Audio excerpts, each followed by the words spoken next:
my final day in Lisbon. I'm a little bit tired this morning. It's been a really long week, but I've had a really good time.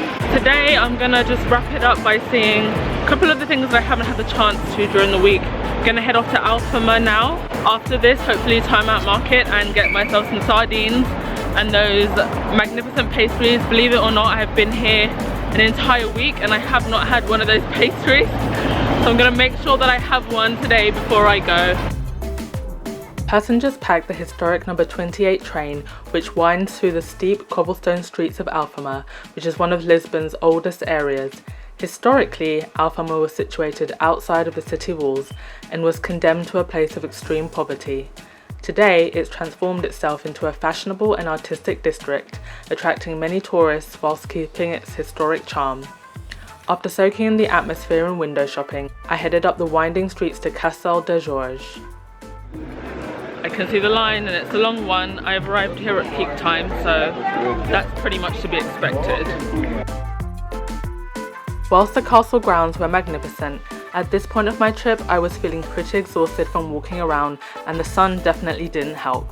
I soaked in as much as I could before deciding it was time to find some shade and some food.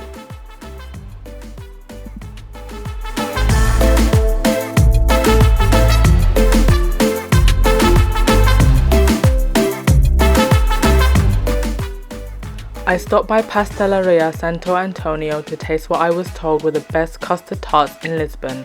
The cafe is located within walking distance from the castle, serves other foods and is a great place to stop for an afternoon snack.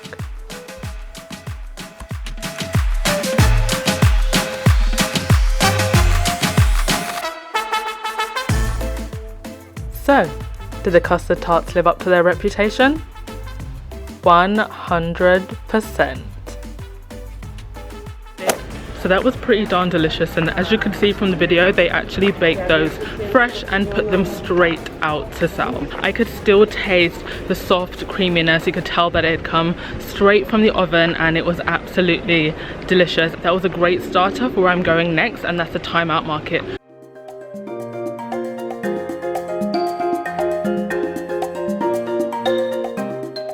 Time Out Market Lisbon is a carefully curated cornucopia of some of Lisbon's best eateries and chefs, all under one roof. Every dish has been tasted and reviewed by Time Out's very own critics, and with over 40 different kiosks to choose from, you'll be spoilt for choice. The place gets very busy during midday, so expect long queues, but it's worth the wait. It's the ultimate foodie hangout.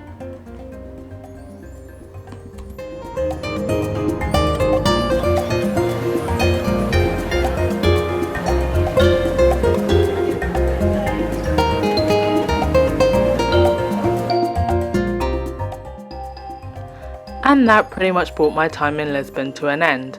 But there was one last thing I had to do before I left. Can you guess what it is?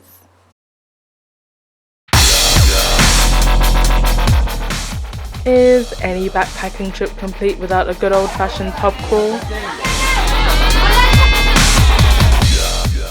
We are playing Flip.